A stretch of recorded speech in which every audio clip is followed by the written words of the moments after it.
E aí, pessoal, bora dar uma olhada bem de perto num dos fundos imobiliários assim mais dinâmicos que a gente tem no mercado?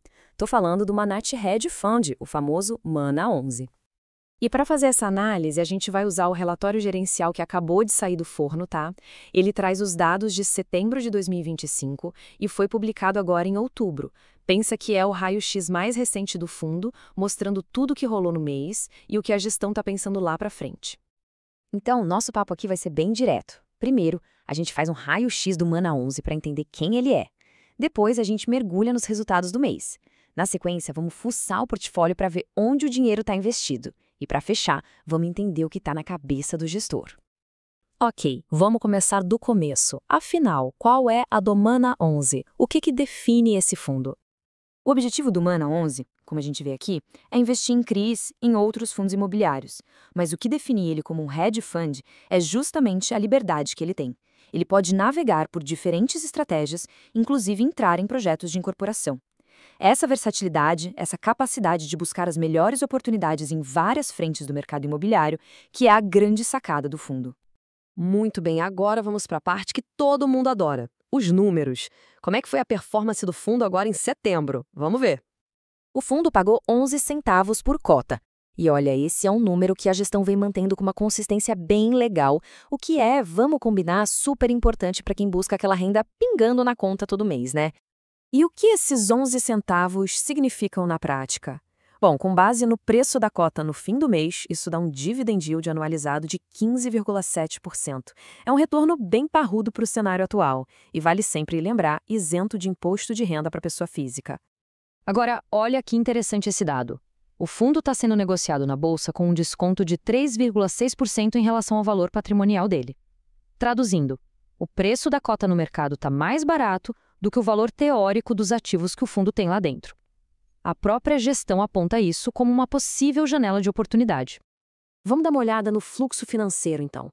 O fundo gerou, no total, 5,14 milhões de reais em receitas. A maior parte, como era de se esperar, veio dos CRIs. Depois de pagar as contas, sobrou um resultado líquido de 4,81 milhões. Mas, e aqui está o pulo do gato, o fundo distribuiu 4,13 milhões. Ou seja, ele gerou mais grana do que pagou em dividendos. Essa sobrinha que vai para o caixa é um colchão de segurança, sabe? Mostra que o fundo está saudável financeiramente e ainda está guardando um pouquinho para futuras oportunidades. Beleza, os números estão bons. Mas onde é que o dinheiro do fundo está alocado de fato? Chegou a hora de abrir a carteira e espiar lá dentro. Esse gráfico aqui é a espinha dorsal do Mana 11. Fica bem claro que o foco principal é em crédito. Mais de 70% da carteira está em CRIs.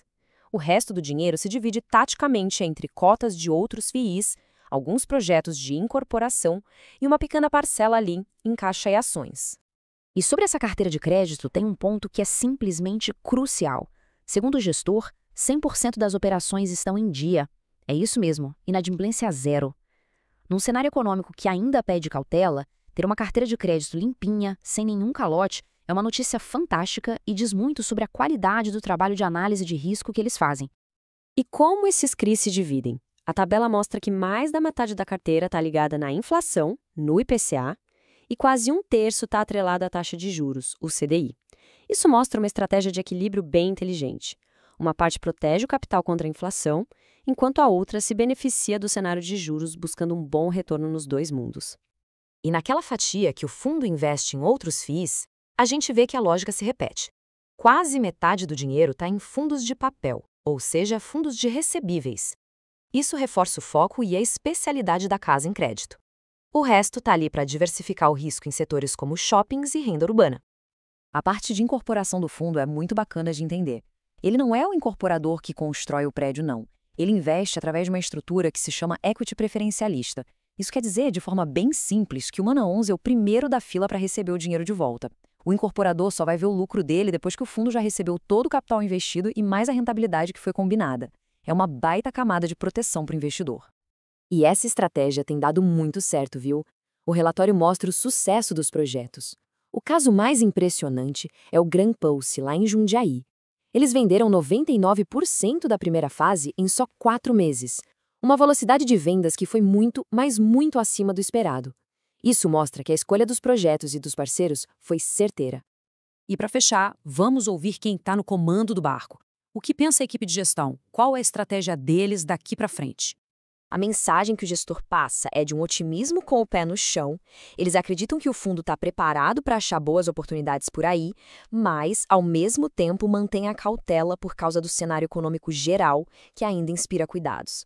É aquela postura de ir para cima, mas sem dar bobeira. E essa estratégia tem se mostrado vencedora no longo prazo. Dá uma olhada nisso. Desde o começo, o valor patrimonial ajustado do Mana 11 já rendeu 43,8%. Isso é bem acima do IFIX, que é o principal índice dos fundos imobiliários, e também acima do CDI. É uma performance que fala por si só, né? Então, resumindo a ópera, do lado positivo a gente tem dividendos gordos e consistentes, uma performance histórica excelente, uma carteira de crédito com zero calote e projetos de incorporação que são um sucesso.